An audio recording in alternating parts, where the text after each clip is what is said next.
We've got three really innovative speakers today. Anybody who's been here at the conference today or yesterday will know that innovation is a key theme. New ways of working, new ways of partnering, new thinking, all about how do we reach more patients and families with our limited resources, and how do we keep up with the changing world around us, whether that's digitally, financially, or different ways of working. So we've got three great speakers today. One of the advantages of working at Hospice UK and being part of the designers of this conference is that I've been able to invite many of my heroes. So you have heard a few of them already, and you're going to hear a few more now. I'd just like to announce that at 11 o'clock, we will have 2 minutes silence. I gather that the conference organisers will send us a sound, and we'll have 2 minutes silence to remember. And it's very relevant, actually, to our first presenter, James Norris. Came across James probably 2 years ago when you visited me at the Hospice of St Francis to talk about Dead Social. I think James will tell us more about himself. He is an entrepreneur, an academic, a great presenter, and he sees the future that we all need to take part in. So thank you, James.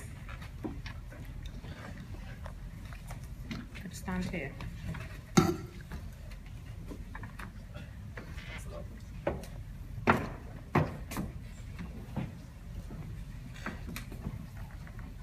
Good morning, everyone. And thank you, Roz. So today's seminar and the way in which I present is to throw as much information at you as humanly possible, and then at the end, hopefully there'll be time for you to kind of think about and consume the amount of information that's out there. The information that's going to be thrown at you in the coming slides, but also available on the social web and on the internet. So I'm James Norris, and I'm the founder and CEO of Dead Social and the Digital Legacy Association, which I will go on to speak about in the coming slides. So ultimately, the landscape has changed. The way in which we interact with one another, the way in which we do business, and ultimately the way in which we grieve and remember is changing. So whereas before we would use cash currencies, this is increasingly moving over from the physical realm into the digital realm as we use more and more services like PayPal and Bitcoin. Whereas before, we would perhaps have a number of photo albums that lived in a physical space with a number of photos categorized and catalogued, perhaps above the VCR, again in a physical space. Now this kind of, the way in which we consume our photos is moving from the physical into the digital. So now the world's #1 photo album is Facebook, but we also are saving our photos and our videos in a number of different cloud services like Twitter, Instagram, and what have you. In a similar way, where as before we would use, we would have physical cassette tapes with maybe our home videos on, or we'd purchase a video from Blockbuster Video, and that would sit in a physical space. Now our videos and our memories are increasingly being transferred from the physical to the digital. And just to give you a quick snapshot of we would take photos, for example, in terms of how our behaviour has changed. There's now 300 million photos uploaded to Facebook every day. So 300 million of these photos every single day is being uploaded to Facebook. And this is incredible. You know, rather than our photos gathering dust and occasionally being seen by a few members of our friends and family who visit our homes and open up the photo album, now we're able to share our experiences with our friends and family virtually through Facebook, Twitter, and a number of other platforms. In a similar way, the way in which we communicate and send letters has changed. Whereas before, we'd perhaps send correspondence, we'd also send love letters perhaps via a physical paper form or via a postcard. Now, this is increasingly moving from, the physical, once again, to the digital. It doesn't mean that our messages are any less poignant or powerful or moving, it's just taken a different form. So now our love letters are quite often in SMS messages, they're in emails, they're in WhatsApp messages, etc. So we're going to do a quick test. Put your hand up if you've got a password on your mobile phone or tablet. So it's probably 95% of the room. Keep your hands up, keep your hands up. Put your hands down if somebody knows the password for your devices. Okay, so this is just one example, and if those of you in the room who haven't told your friends and family, your loved ones, etc., the password for your mobile phone, for your tablet, for your computer, etc., that can obviously lead to huge problems. It can lead to huge problems in terms of accessing messages that would have perhaps been saved on your phone. There could be photos and videos saved on there. You could have music. When it comes to arranging your funeral, your contact list could be digitized rather than 10 years ago, going back to the whole physical example, we would have a notepad next to the telephone, which it would have all of our phone numbers, and if something should happen to me, who to call. But now it's moving increasingly to the digital space, and again, if somebody needs to arrange a funeral on your behalf, then there's problems. So ultimately, we're moving our lives, and we're spending a lot more time in the digital and in the online realm, and we're moving our lives from the physical to the virtual. And this is occurring both in terms of our lives, our assets, so our digital assets that are of sentimental and monetary value. So sentimental value examples include photos and videos. Monetary value includes your ebooks, music, etc. And again, all of this is being stored increasingly on digital platforms and in digital ways. And now we are starting to move the way in which we remember and grieve from, again, the physical to the virtual.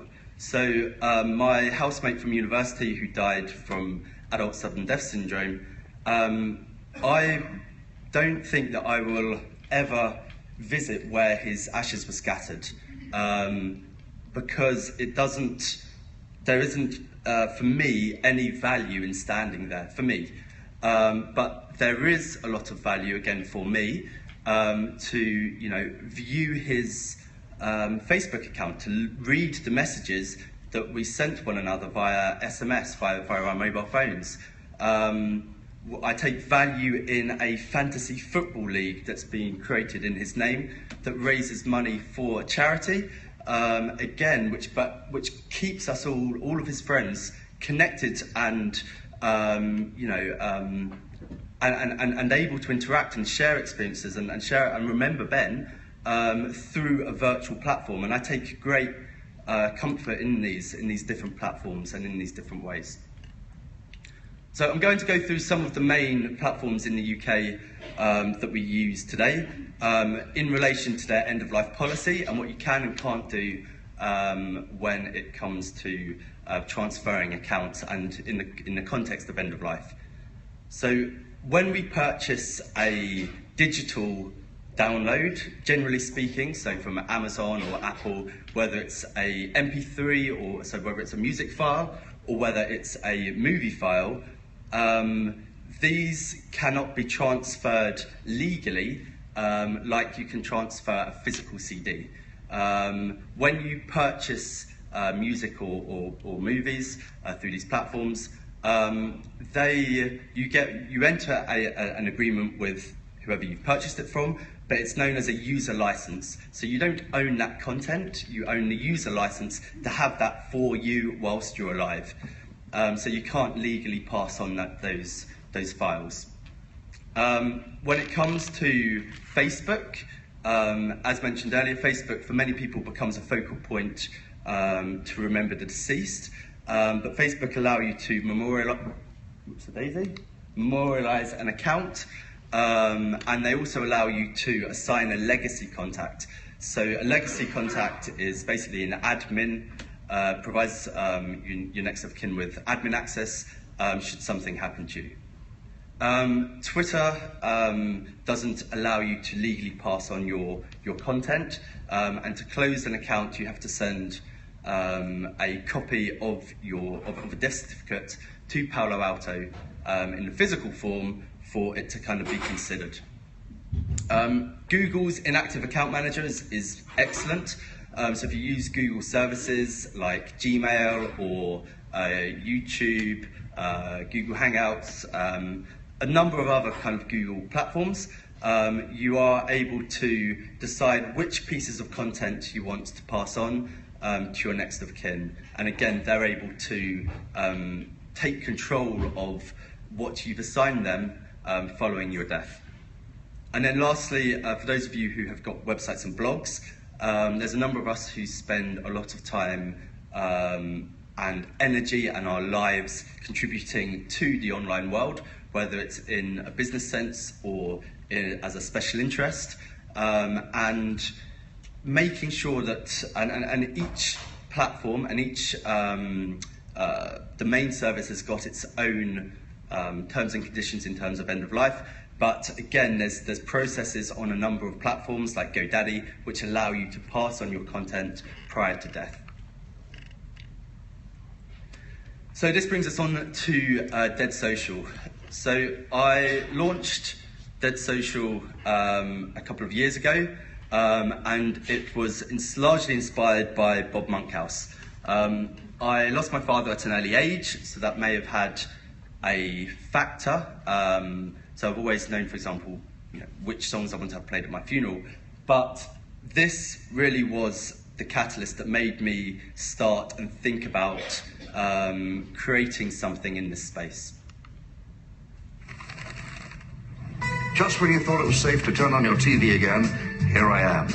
Gosh, 4 years already. Doesn't time fly? I wanted to die like my father, quietly in his sleep, not screaming and terrified like his passengers. The man's accident prone. I can still hear the screams. What killed me kills 1 man per hour in Britain. That's even more than my wife's cooking. Let's face it, as a comedian, I died many deaths. Prostate cancer, I don't recommend. I'd have paid good money to stay out of here. What's it worth to you?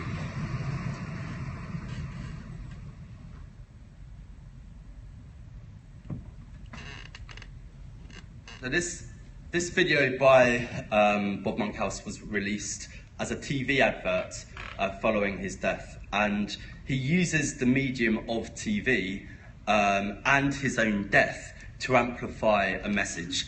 His message is, guys, if you're of a certain age, get yourself tested for prostate cancer because it's too late for me.